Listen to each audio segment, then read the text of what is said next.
लक्ष्मी के लिए कोई उपाय करें तो कौन सी प्रदोष पर करें? तो अच्छे से सुन लेना भाइयों, शुक्ल पक्ष में जो प्रदोष पड़ती है वो लक्ष्मी की वृद्धि के लिए होती है, कृष्ण पक्ष में जो प्रदोष पड़ती है वो रोग और बीमारी को मिटाने की होती है। तो जितने उपाय आपको प्रदोष के बताए जाते हैं उस हिसाब से आप करो कि शुक्ल पक्ष की प्रदोष है तो लक्ष्मी का कोई उपाय करना है तो हमें शुक्ल पक्ष की प्रदोष पे करना है। अगर हमें बीमारी से निपटने का कोई इलाज करना है या कोई उपाय करना है तो उसको कृष्ण पक्ष की प्रदोष पर करना। अब शुक्ल पक्ष की प्रदोष, उसकी प्रदोष का दिन था, बैठा हुआ था।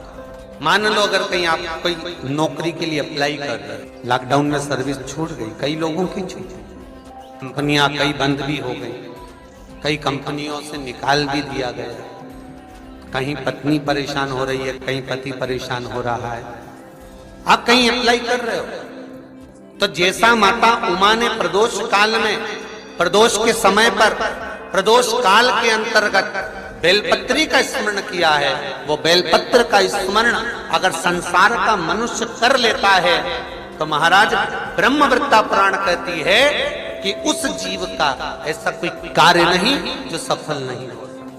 महाराज मेरा निवेदन रहेगा, किसी एग्जाम में आप बैठ रहे हो, इंटरव्यू के लिए जा रहे हो, किसी कार्य के लिए जा रहे हो, नौकरी नहीं लग रही, सर्विस नहीं लग रही, तो महाराज तांबे के कलश में 11 बेलपत्र को रखा जाए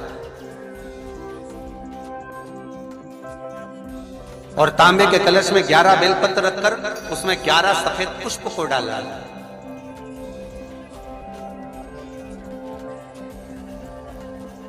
लाल चंदन घिसकर कटोरी में लेकर जाइए।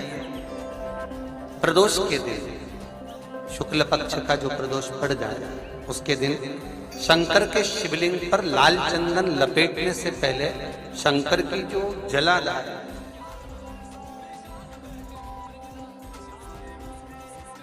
महाराज ये शिवलिंग है, ये शिवलिंग है और ये पूरी गोल और ये चरण, ये जलाधार, ठीक है। आपको पहले भी कहा है शंकर जी की पूरी जलाधारी में शंकर जी का संपूर्ण परिवार है। राइट जो चरण है जहां से पानी नीचे गिरता है वो गणेश जी का स्थान है, लेफ्ट कार्तिकेय जी का स्थान है, बीच में जो मोटी सी लाइन है वो अशोक सुंदरी का स्थान है। जहां पर शिवलिंग रखा हुआ है ये माता जगतजननी जगदम्बा का हस्त कमल है। शंकर भगवान को मां अपने हस्त कमल पर रखी हुई है।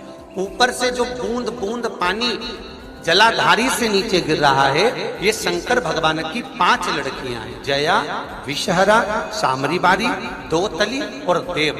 ये ऊपर से बूंद बूंद जल क्रीड़ा शंकर जी के साथ में करती हैं। शंकर भगवान का संपूर्ण परिवार जलाधारी में विराजमान है। शिव महापुराण कहती है, माता उमा का चरित्र कहता है, कोई एग्जाम में बैठ रहे हो, कोई कंपटीशन एग्जाम में बैठ रहे हो और चाहते हो कि मेरी नौकरी इसमें लगना ही चाहिए तो लाल चंदन का लेपन आपको इस पूरी जलाधारी पर करना है।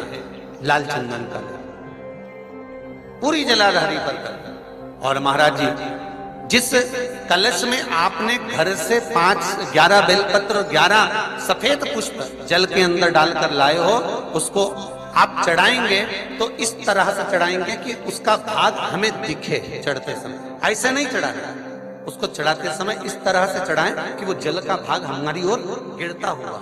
महाराज जब आप वो समर्पित कर दें बेलपत्र पुष्प आदि सभी चीजें, उस चंदन का एक थोड़ा सा भाग पूरी जलाधारी पर हाथ फेर कर अपने दरवाजे पर आते आते उसका स्पर्श कर दें। जिस दरवाजे से आप एग्जाम देने के लिए जाओगे, जिस घर से आप जाओगे अपने घर के किसी भी दरवाजे पर उसका हाथ लगा दें या कोई स्थान को छू लें। जिसको आप दरवाजे को खोलकर दरवाजे को स्पर्श कर कर या दीवार को छूकर या अलमारी को छूकर जिसको भी छूकर आप जाओगे उसका स्पर्श कर लेना। फिर आपको